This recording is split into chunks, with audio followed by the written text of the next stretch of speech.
Namo tassa bhagavato arahato samma sambuddhassa. Namo tassa bhagavato arahato samma sambuddhassa. Namo tassa bhagavato arahato samma sambuddhassa.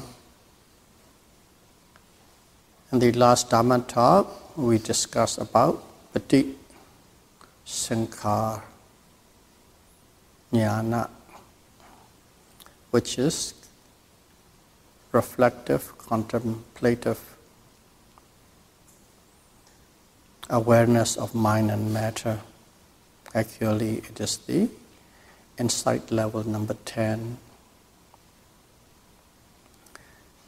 So in here, if you look at it 1 to 10 level, insight level 1 to insight level 10, the first 5, they are quite distinct. Okay, stand on its own, nothing mixed, unique. Really, it penetrates into the true nature or the true reality of mind and matter. And in this insight level 6, 7, 8, 9, 10, you'll notice I talk it all in a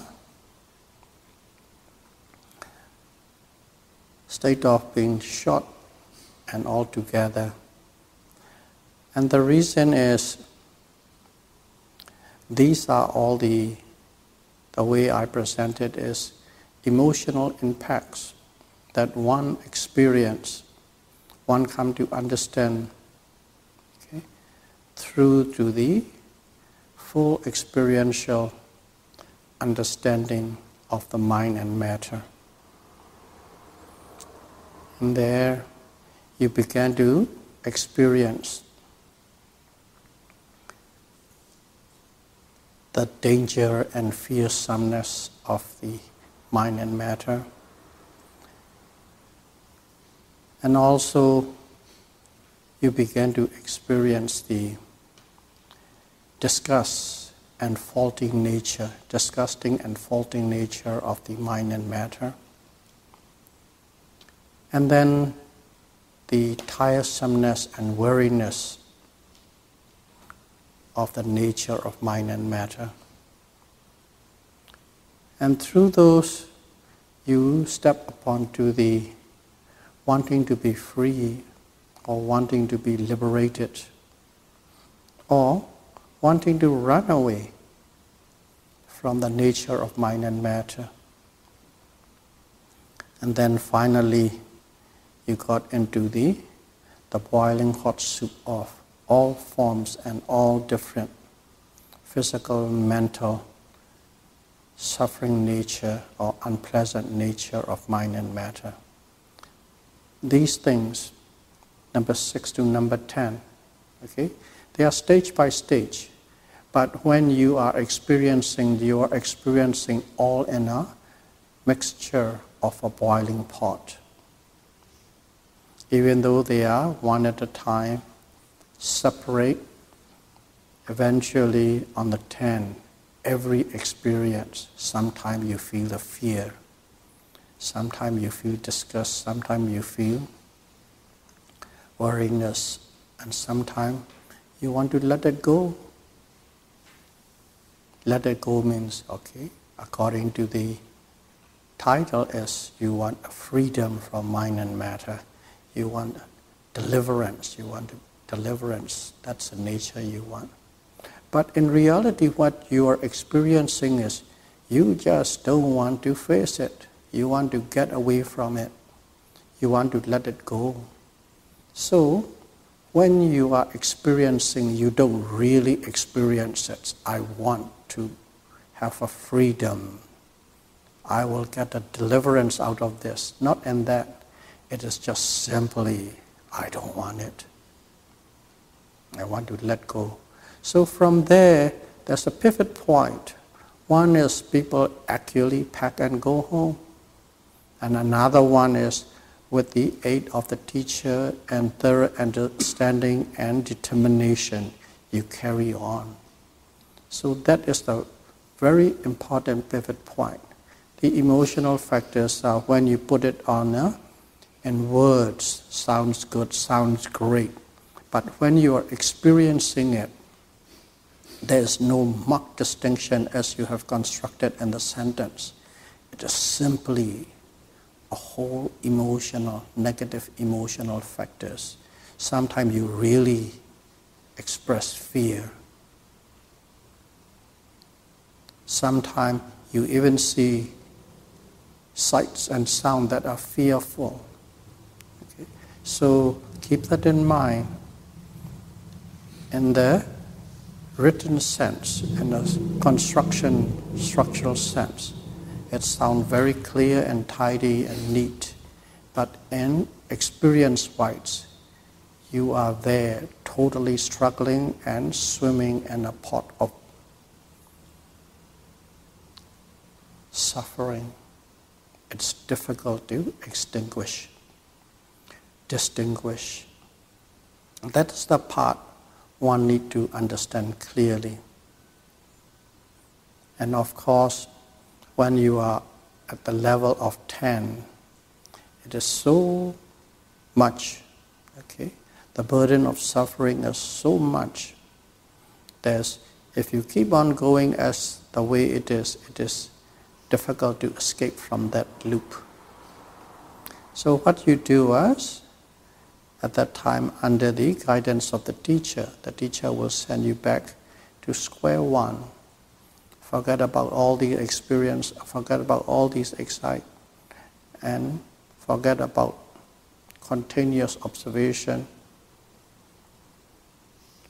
Go back, simply square one, rising of the abdomen, falling of the abdomen, rising, falling, rising, falling. That's how you start. And then go through the whole series step by step, again and again. Step by step, slowly. You don't jump. You have the ability to jump, but you don't jump. And go through all the stages, all the insight experience. Go through it one at a time, one at a time, one at a time. And when you go through that, okay, this time you become more skillful. This time you become more aware. This time you become quite knowledgeable about what is happening. In that way, you can tread through this path of suffering, all these emotional impact, with understanding and with grace, and you can pass that number 10. So in here, there's always, when the Buddha taught us, okay, patisankhaññāna, reflective contemplation of the nature of mind and matter. That's about it. And his disciple explained, and throughout the ages, and the wise sage, which are very skillful in both theoretical as well as practical, scriptural as well as the real experience. These teachers, one or two or three, came up every century. Not many, sometime only one, sometime two, sometime maybe three in a century. Okay. Century, or let's say in 100 years. Century is 1,000, isn't it? So in 100 years, one or two might rise, and these are very brilliant teachers, and they wrote and they explained. And in here, there's an explanation about this 6 to 10. He wrote it up and explained it in the commentaries with the example, analogy that we could understand. The way he expresses, there's a fisherman. Okay, fisherman, not a professional fisherman, but still in Asia, okay, the people, they have to earn their livings any way they could. Sometimes they have to look for food, okay, just to put food on the table. So let's say it's a fisherman and the water is about knee deep. And what they have is, there's a cone basket that they weaved, cone basket, and they trot through the fields or a little swamp. Sometimes there's a paddy fields are about knee-high water is. And they put down that cone, this spot, that spot, this spot, that spot. And sometimes when they put it down, they know, because of the movement, struggle, there's a fish underneath. That's how they do the fishing. Not commercial fishing, that they are fishing it just to have food for the family. So as soon as there's a movement, of course, got excited. It wouldn't be every fisherman, whenever the hook is, the fish hook onto their line, how excited that one become. I got a fish, and everybody focus upon it, focus to that person. Just like that, got excited. When he got excited, that little cone has a hole on the top. So what he did was, he put his hand through that hole into the cone and grabbed hold of the fish. And the system is, you grab hold of the fish, and they have another small basket, okay, around their waistline. Open the lid, put the fish, and close it, and keep on going till they got that little basket around their waist is become full. So that is how the system is. And here, he got excited. He put his hand and grabbed the fish out. Oh, must be a big one. It's really vibrating, the basket is. Pull out that fish out of that cone basket. And suddenly, what he saw was a three-striped snake. Actually, it's not a fish, it's a snake. He pulled out the snake. And there, right in his hand, the snake is whirling, and he saw the three-stripe. Three-stripe means that's a poisonous snake.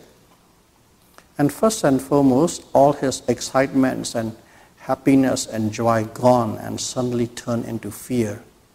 Oh, gosh. He can sense the danger of the snake, and he can sense the fear towards the snake.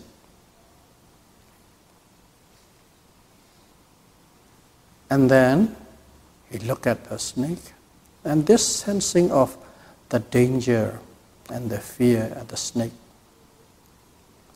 is that jnana or insight. Jnana is insight into the danger and fear or scariness of the mind and matter. So you are experiencing, suddenly you found out it's not the fish, which means it's not the pleasure, with all the sense pleasure and the life you live in. That's what you think. It's beautiful, pleasant, this is a life, happy, lucky. And he think that it is, and he pull it out, and suddenly he found out this is full of danger and fearfulness and scariness. And that struck and seized him. That is Payanyana. The first time he experienced, he saw that snake. And of course, the three stripes on the snake represent the three characteristics of existence. It is anicca, dukkha, anatta.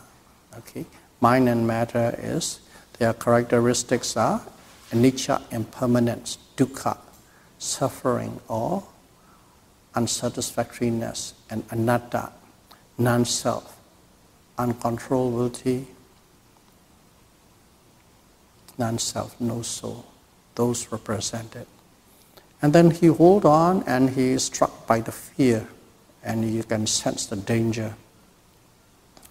And right away it's not just stuck there. Your emotion keep on moving. What they move it is suddenly he sensed that it is not the right thing to keep on holding this snake, because one time or the other you'll get into trouble. Okay? It's not the right thing. It is a faulty thing. You are filled with disgust that you are holding that snake. That emotion struck that person. So that is adinava jnana, okay, insight into the faulty nature, okay, the faulty nature and disgust of the mind and matter. That is exactly the experience you're having, that feeling, that emotion you're experiencing with the snake can equate to that insight. Of course, you are struck by fear, and then you see it as a wrong thing. It's a faulty thing to keep on holding. But at the same time, you cannot let go. You're still holding the snake. As you are still holding the snake, slowly what happens? If you let it go, it'll strike you. You don't know what to do. And you become weary of it. You become tired of it. Okay? You become tired and weary. Okay? And that is the feeling, okay? Miserable feeling. You become tired, you become worried, you become miserable, holding onto that snake. Okay? These are different emotions, one after the other. And that is Nibbana jnana. Nibbana jnana is the weariness, okay, repulsiveness into the nature, miserable feeling into the nature of mind and matter. That is the feeling. Now we have three different kind of emotion. Payajnana, adinava jnana, nibbana jnana. Fear, disgust, faulty, and miserable. And then you feel miserable, but at the same time you're holding on. You have to hold on. But at the same time you know you cannot hold on to the snake for a long time. Because one time or the other, okay, you want to escape from that snake. You want to escape from the danger of the snake. You want to escape from this. You don't want to be tired and worried all the time, and you know it is a wrong thing to hold on. That kind of feeling, you want to let go of the snake. That kind of feeling is Mansitu Kamyata Jnana, okay? Insight into the deliverance from mind and matter, from the freedom from the mind and matter, that wanting to go, letting go. Okay? Basically, as I have said, in a sentence structure sounds great, but when you're feeling it, you just want to let go. How the hell can I get the snake off here? That is number 9. Okay.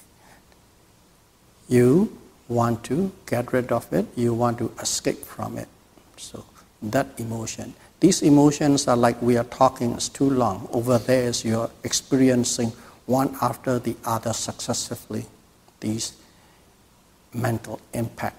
And at the same time, there's an understanding mixed with all these highly charged emotion.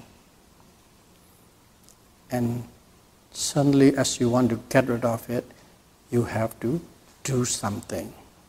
You have to do something is that patisankhajnana, reflective contemplation, insight into mind and matter. What you do was, you really start again. Okay, you really make it meticulous right from the beginning, step by step, how to do it, and you put a lot of emphasis on what to do. as it is instructed. So that is like really holding on tight to the snake. You are observing is very meticulously right from the beginning, square one, step by step, thoroughly doing it. That means you are really squeezing tight onto the snake. You're holding on really tight. And then what do? You really swing that snake in your hand. Because if you let it go near you, it might come and bite you again.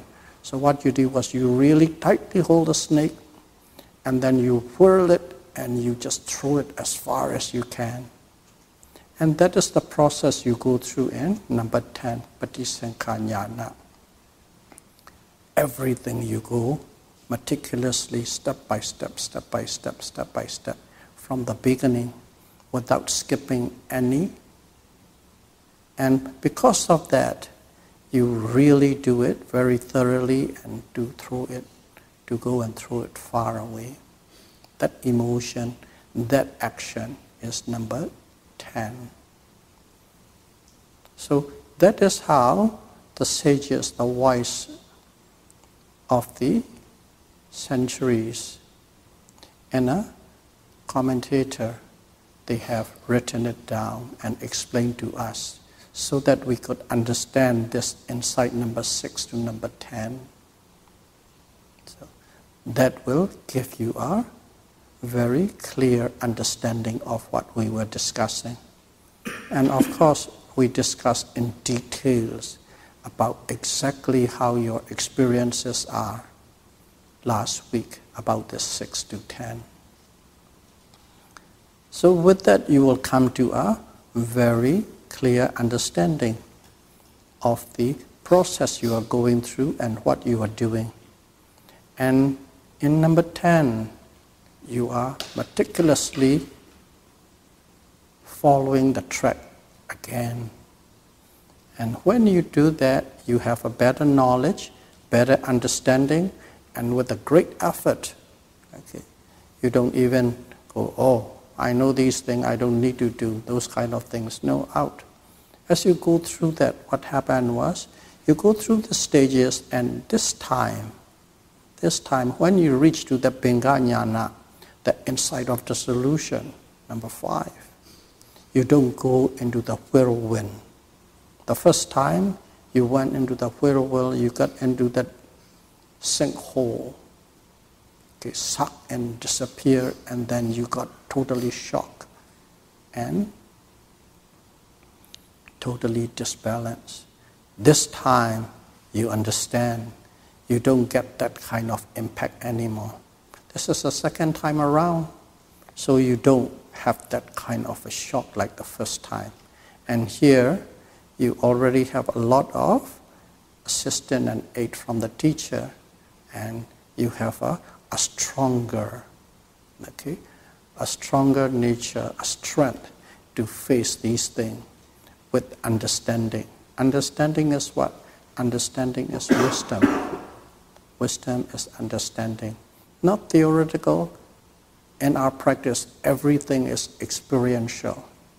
The only thing is the teacher will pull out your experience and put into the puzzle piece where it belongs.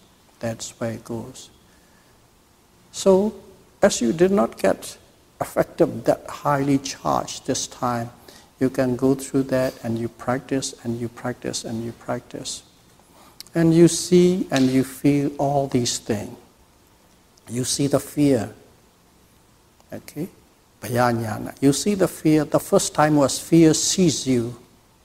And this time you understand. What is this fear about and why is it coming up? What is the cause? You have a better understanding. So the fear cannot seize you. You can see that this is a very dangerous thing, a very troublesome thing this mind and matter is. Okay? Your attitude change. Now your experience is getting closer to what is written. Okay? In construction with sentence and paragraphs. The first time was not that. And then here, you really understand this is dangerous. That is a fearsome thing to tangle with mind and matter. And then suddenly, you see the faults. What is the fault? The fault is we hold on to this mind and matter, we hold on to this self, thinking that it is permanent, solid, identifiable. But it is not at all. It is broken down all the time, changing all the time, passing away all the time. And anything broken is no good. It is unsatisfactory. Anything breaking all the time has no substance, no substantiality. That you clearly see and see all the faults of this mind and matter. The same thing, Adinawa, this time around you see and you feel differently. Nibbana, okay? You feel tiresome or miserable. But this time, the miserable is not an emotional impact that sees you. This time, that misery is you really feel miserable that you have to be engaged with this mind and matter and you have no choice. That is kind of misery. Because of that, miserable to be with the mind and matter, you want to escape from the bondage of this mind and matter. That is the deliverance. Manchitu kamyata jnana. You really this time feel you want to have the freedom from it. You want to have the deliverance away from this bondage of mind and matter. The same thing, the same experience, but your attitudes become more skillful and wise. And as your attitude become wiser and more skillful, the impact,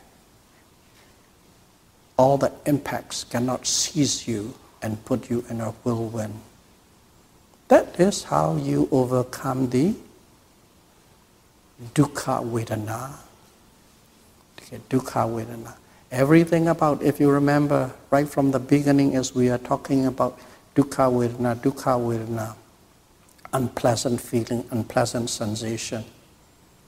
In other words, the first noble truth, what the Buddhists taught us, the truth of suffering. Existence is suffering. That one, you have overcome the dukkha vedana, unpleasant feeling, pleasant feeling. Okay, pleasant feeling you overcome in number 4, and from the 5 up to 10 is all unpleasant. And now you have overcome the unpleasant feeling when you got to the end of number 10.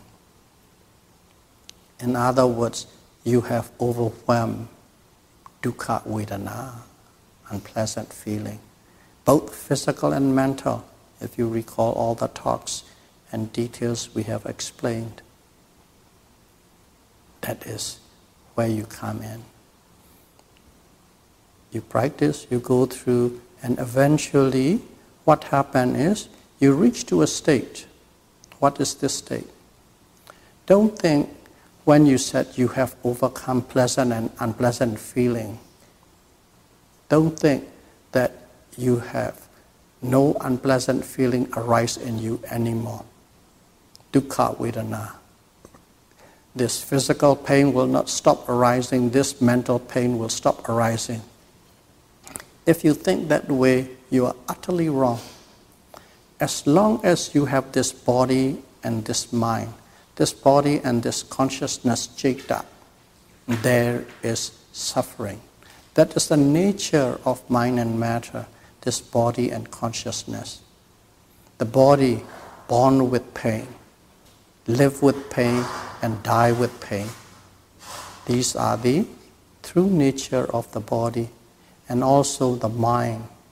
You have grief, lamentation, sorrow, sadness, fear, anger, aversion. These are all mental suffering. It exists. And in here too, you come to number 10, you have overwhelmed the suffering. That doesn't mean that they totally disappear and gone. They are still there.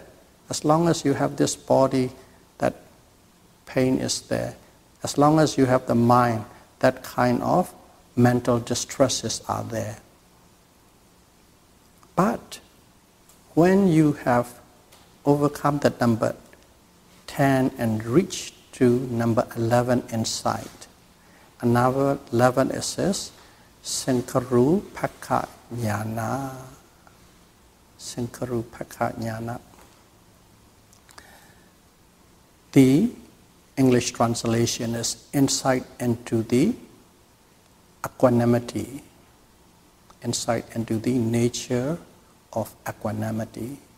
What it is these physical pain and mental pain still exist. As long as this mind and matter exist, they exist. But one thing is, you have developed through your insight and then attain a wisdom, or in other words, thorough understanding of the true nature or the ultimate reality of mind and matter. That's what you had experienced from 1 to 10. That is what you gain. That is the wisdom you have now. You thoroughly understand the true nature of mind and matter from your direct experience. Not from reading, not from thinking, not from reflecting, not from figuring out. Those never work. You must experience directly. And at that time, the pain comes.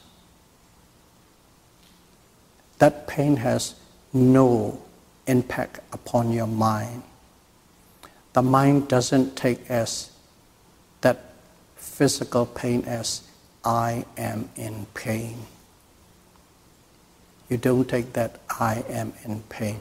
My leg is in pain, my back is in pain. You don't take that way anymore. But you understand, oh, this is pain. Simply a physical phenomenon. Okay? That phenomenon exists. Physical pain. If you are beating with a stick, there will be a pain. And that pain do exist. But one thing was, you do not take that pain as I am in pain. You take that as simply, this is pain, this is a physical phenomenon, this is a physical process. You understand? It goes on its own. Okay? You do not take it personally.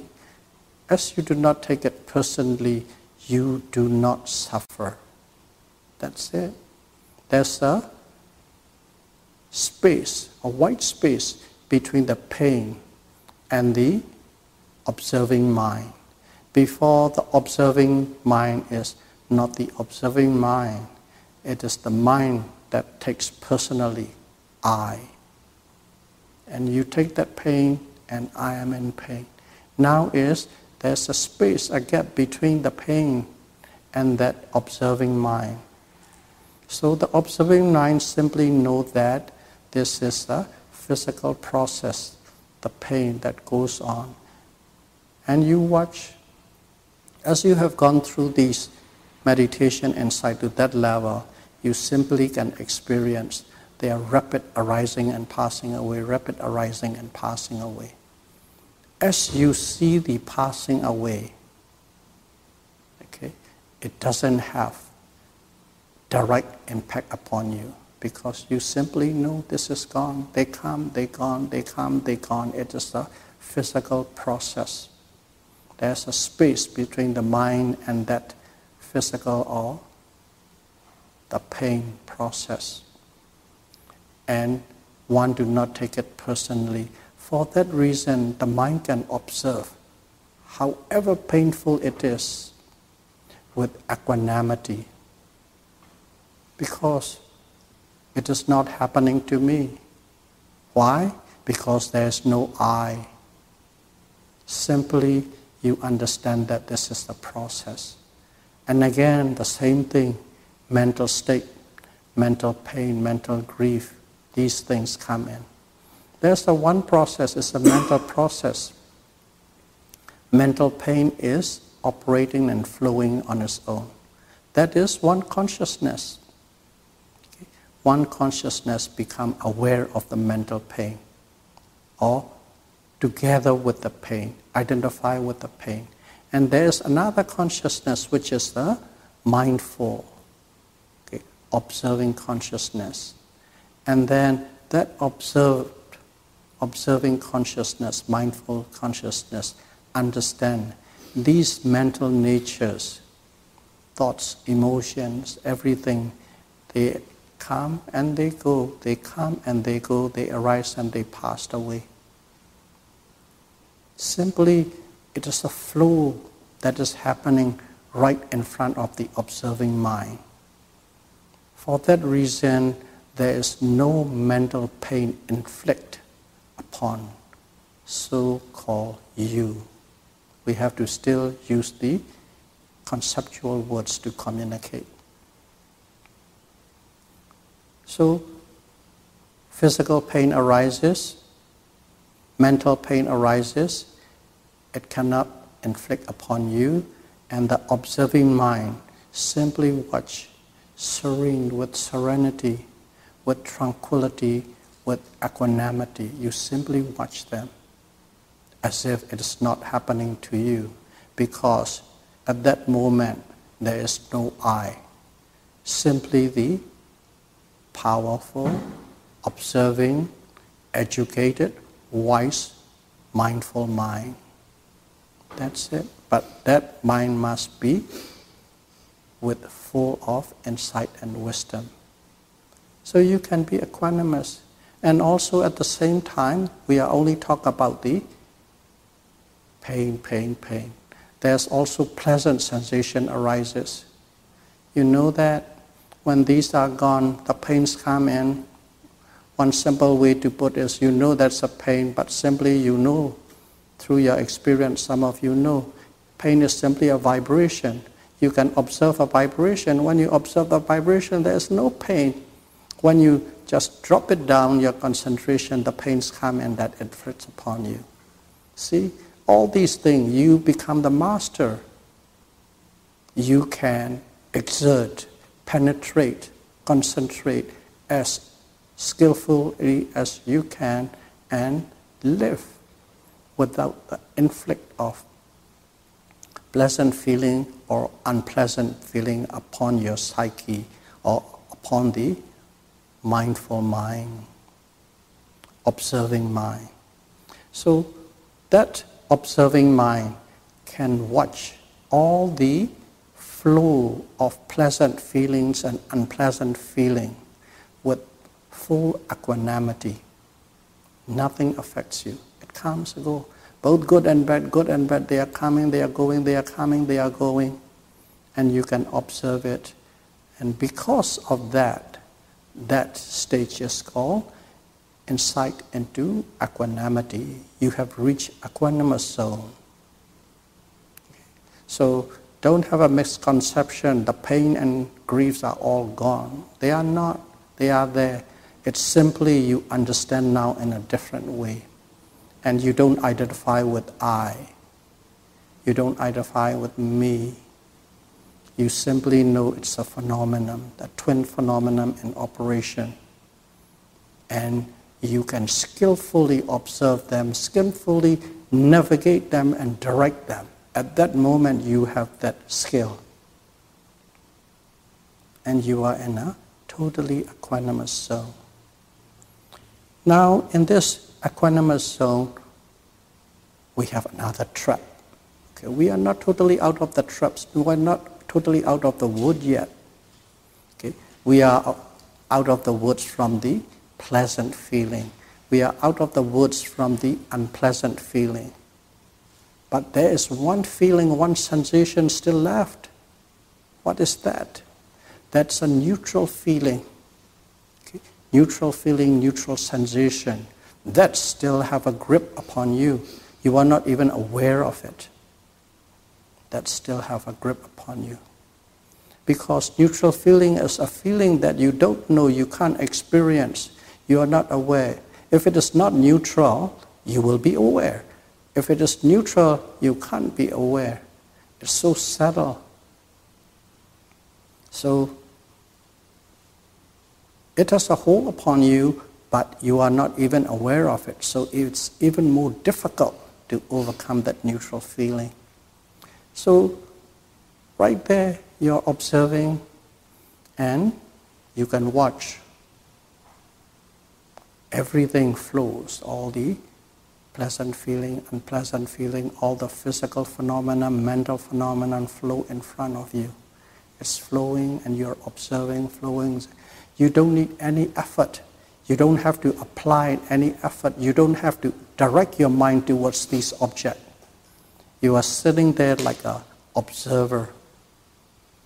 And everything what is happening in you, what is happening in your life, they just flow like a water flowing in a river or a stream, constantly flowing. There's the physical process, there's the pain, there's a dissatisfaction, there's a craving, everything, you can see it, cause and effect, cause and effect, cause and effect is perfect. And you can see that it's a physical phenomenon, you can see mental phenomenon, and everything, nothing miss. And at the same time, you need to do nothing, you don't have to apply any effort. It is just flowing like a stream or river, water in front of you. It is right there. But at the same time, as we know, the river is running. Every water, every droplet in the same spot is not the same one. Just like that, a flow, constant flow of physical phenomenon and mental phenomenon, intermittently mixed together, but like a stream, a flow of water from the waterfall. You can watch and you know, and you know, and you know. You simply watch. And as you can watch with full equanimity, you have no suffering, no pain. Okay? No likes, no dislike, no fear, no hope, no prejudice, no favoritism. Simply there, totally neutral, and you're observing. Simply a flow, constant flow. And it is so efficient to observe and watch, and simply watch the flow. What is happening is, you think you know what is happening. I'm aware of everything, nothing misses me. I spot, I check, I observe everything. Nothing can escape my observation. Even you have a little bit of pride. Even you have a little bit of ego maybe. Okay. If you are thinking on that, I don't miss anything. Suddenly there is a trace of ego come in. And what is happening is, it is passing by, but at the same time, you do not have full and precise understanding of this flow of physical and mental phenomena at that moment. Simply going on. And you think you know, but at the same time, you are ignorant of the precise operation of this physical and mental phenomenon. That is what's happening. That means you have moha. Moha means ignorance. Okay. You have ignorance or avidya. Ignorance, not knowing exactly how this mind and matter is operating. Okay. You observe, you know, nothing miss your observation, nothing miss your mindfulness, but you don't have the in-depth awareness of the each and every phenomenon passing in front of you. That not knowing is moha. That not knowing is ignorance. But it is very difficult, so subtle, because you are aware, you are mindful of everything that is at the present moment. Because of that, you think you are already there. And also you have no likes and dislikes. You are totally neutral. So you think you are already in a very highly, almost enlightened person. That is how you are thinking. But in reality, you are totally under the influence of ignorance. What it is about is, you are not simply observing and you are not simply mindful of these objects or phenomenon or the flow. You must know them penetratively. If you remember, you go back to square one, square two. You must know penetratively. And at that moment, what you do was, you have to change your attitude. That's why it's said, okay?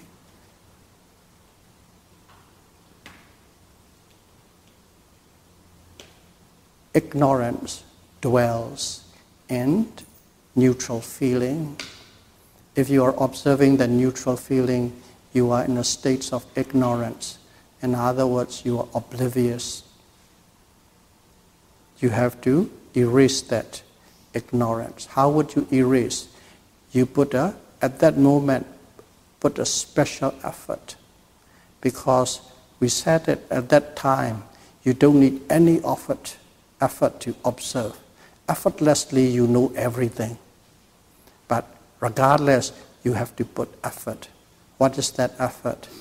Effort to see the end of these flows of physical and mental phenomena.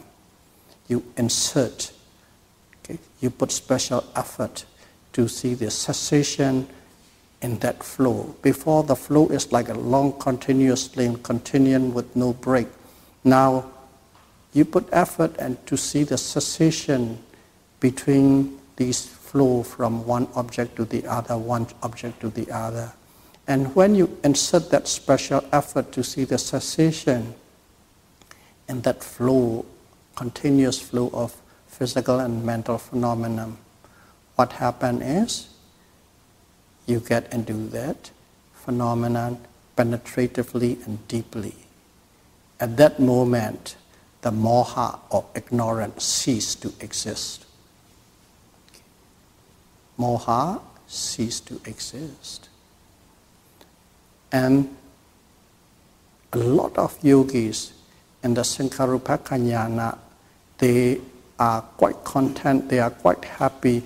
They do not even want to understand the intricacy of how to put a little tune up there, and they live there and they believe they have attainment. So that is a very, very important aspect of it. Only then we will be escaped from mental defilements. What is the mental defilements? Lobha, greed. What is it? Likes, wants. Desire, craving, attachment, grasping. Okay, you have overcome that in number 4. And dosa, anger, aversion, dissatisfaction, irritation, agitation, frustration, ill will, hatred. You dissolve into the sinkhole at number 5 and totally obliterated in number 10. But still, those two, the third one is moha, delusion or ignorance. That ignorance can only be overcome at number 11 insight, which is the insight into equanimity. Only then all mental defilements are not in your psyche anymore. Only then lobha, dosa, moha, impermanence, unsatisfactoriness, and unsubstantiality are not in the observing mind. The full purity is reached. So may all of you be able to practice Satipatthana Vipassana meditation, mindfulness insight meditation, properly, correctly, and precisely, and may you be able to overcome all mental defilements and reach purity as soon as possible. Sadhu. Sadhu, sadhu. Buddham pujemi. Dhammam pujemi. Sangham pujemi.